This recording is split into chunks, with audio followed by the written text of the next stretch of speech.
I want to tell you a story about Johnson & Johnson. It's one of the big healthcare companies in America. A few years ago, Johnson & Johnson hit a problem. Its leading brand, Tylenol, which was a painkiller, was being messed around with, to say the least. Somebody was slipping new capsules into the Tylenol pack filled with cyanide. Not surprising that 7 people died. And the company had a crisis on its hand. What do you do when one of your products is killing people? And the board got together and talked about it, and within a very short space of time, the chief executive and his colleagues made a very interesting decision, one that set a precedent in America as one of the first major product recalls. Although it was happening in Chicago, they called back every single pack throughout the entire nation. Millions upon millions upon millions of Tylenol packs. After the crisis was over, and Johnson & Johnson had replaced the packaging with some fail-proof, tamper-proof devices, the chief executive was asked, how did you make that decision so quickly? Because it cost millions, not just a few $1,000s, just millions and millions. It was representing something like 1/3 of the company's entire profits. And the chief executive said, it was easy. We just looked at our guiding principles. Our guiding principles were protect people, only then protect property. Sounds easy, doesn't it? But he repeated that over many years. That's how they use the guiding principles. And guiding principles are more important than they look. I want to bring something more up to date now to just look at this decision process that goes on.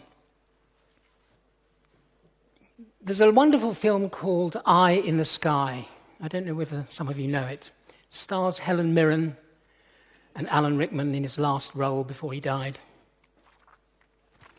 And it's of a group of soldiers, military people and politicians who are having to decide whether they're going to bomb a building.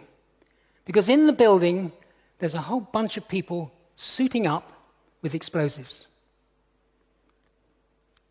Should be a simple decision. But just outside was a young girl selling bread. They knew what was going on because they had lots of little spying devices, including the eye in the sky, the drone.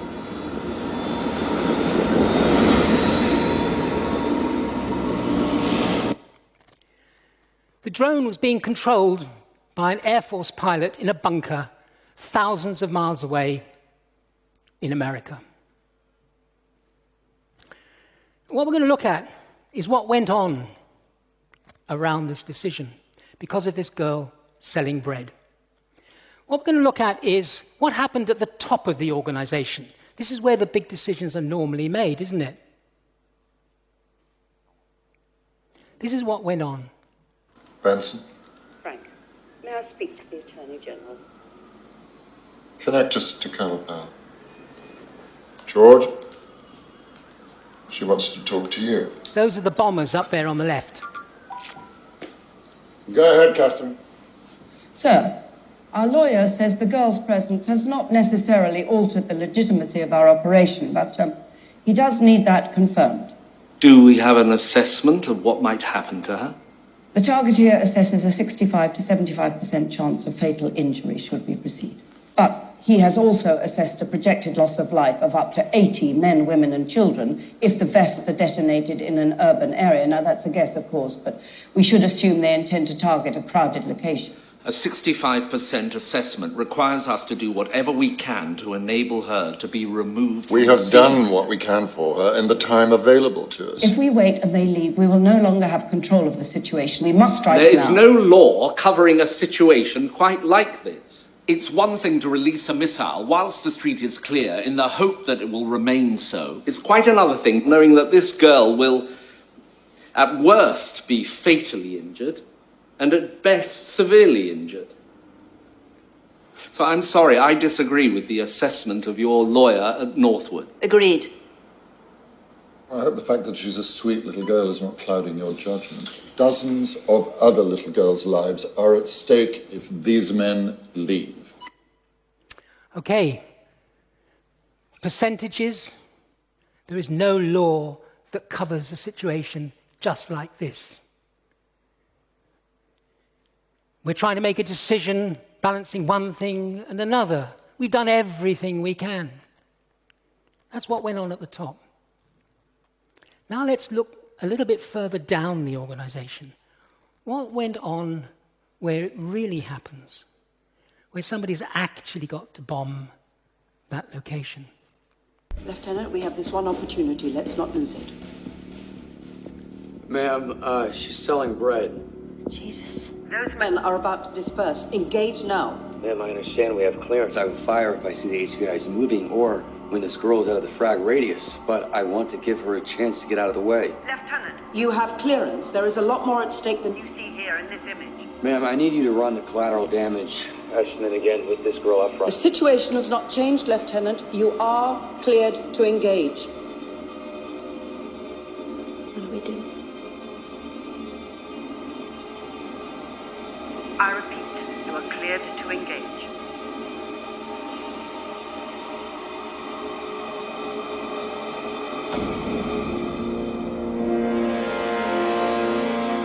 Colonel Powell, ma'am, I'm the pilot in command responsible for releasing the weapon. I have the right to ask for the CDE to be run again. I will not release my weapon until that happens.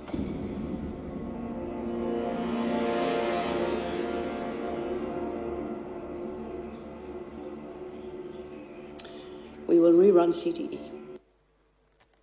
You are cleared to engage, but he didn't. Why not? For him, it was a defining moment. His values were on the line, not the organization's.